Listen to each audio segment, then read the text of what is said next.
Subscribe the channel and press bell icon so you won't miss any updates.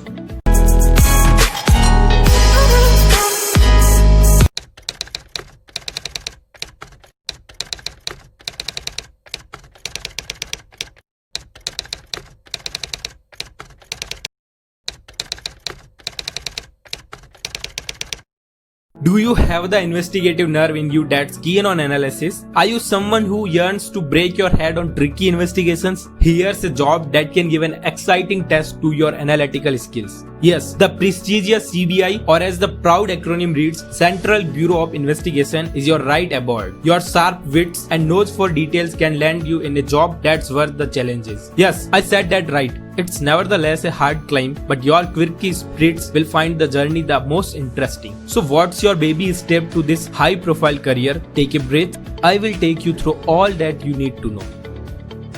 Let's say one of those Interpol member countries wants to conduct an investigation in India. Whom do they contact? The Central Bureau of Investigation. Now, that gives you a hint on what CBI is. It is the premier investigation agency in the country. For those who are still clueless, CBI is the agency in charge of dealing with the high-profile cases such as investigations regarding corruption, breaches of central laws enforceable by the government of India, multi-state organized crime, multi-agency or international cases, etc. It operates under the Ministry of Personnel, Public Grievances and Pensions and is usually handed over cases of corruption, economic crimes, special crimes, suo motu crimes and other high-profile cases.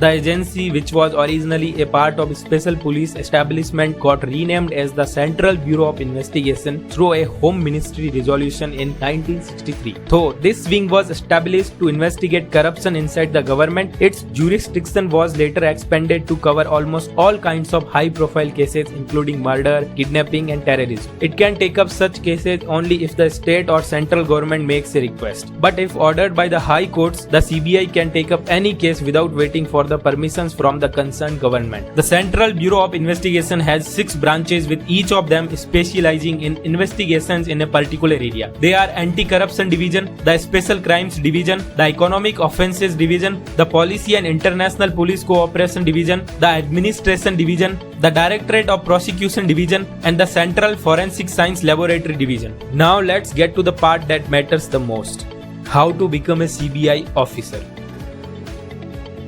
Let me tell you that there are a few routes through which you can get there. While some will let you aim directly for the top roles or Group A posts in this division, other routes might lead you to a much lower grade. You will have to make your way from here. Now let's look at these routes.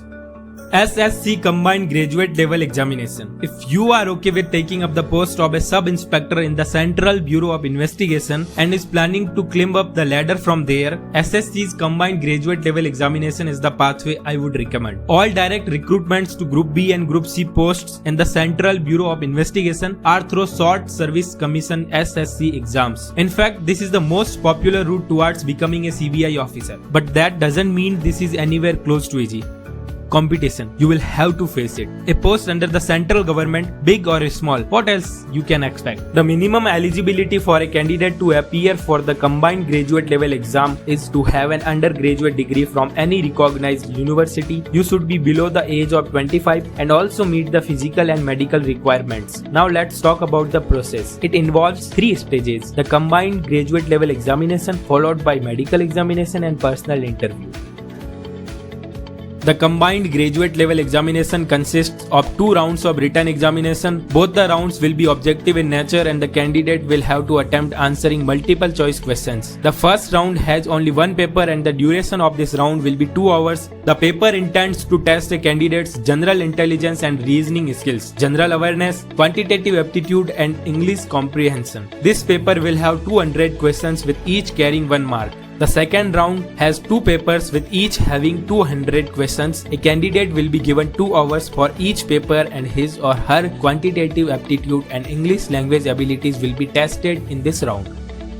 You must be aware of things that happen during the selection process for police service or the army. Along with all those educational requirements, you will also have to meet the physical requirements as well. After all the things I told you earlier about the Central Bureau of Investigation, you can't expect to get away with this part. Your physical and mental fitness, your ability to cope up with different physically demanding situations, all will be tested here. And of course, the requirements will be a bit different for males and females. You can check the SSC official notification for more details about this stage.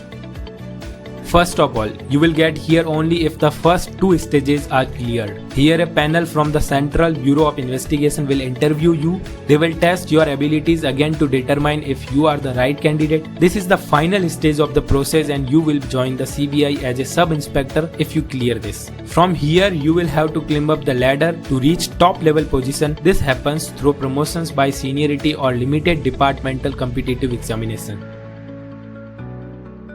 What if you don't wish to take the long route? Yes, you will have the option to become a CBI Group A officer directly without waiting for promotions, but that's going to be a hard nut to crack.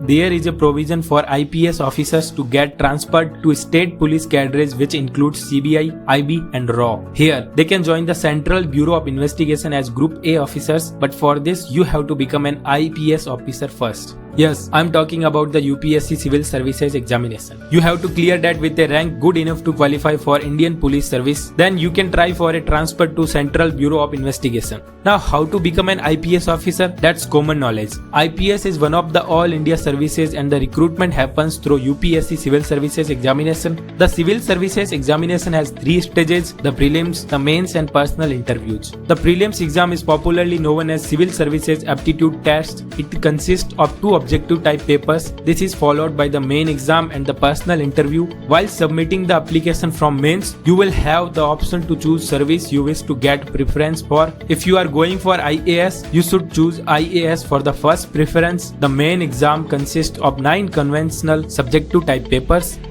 These are the 2 ways through which you can get into the Central Bureau of Investigation as an officer. That's not going to be easy. The Central Bureau of Investigation is India's premier investigation agency. Becoming a part of this highly reputed organization is tough nut to crack. The most common routes candidates who wish to join the CBI take are combined graduate level examination and UPSC Civil Services Examination. Always remember that you make your own destiny. Good luck.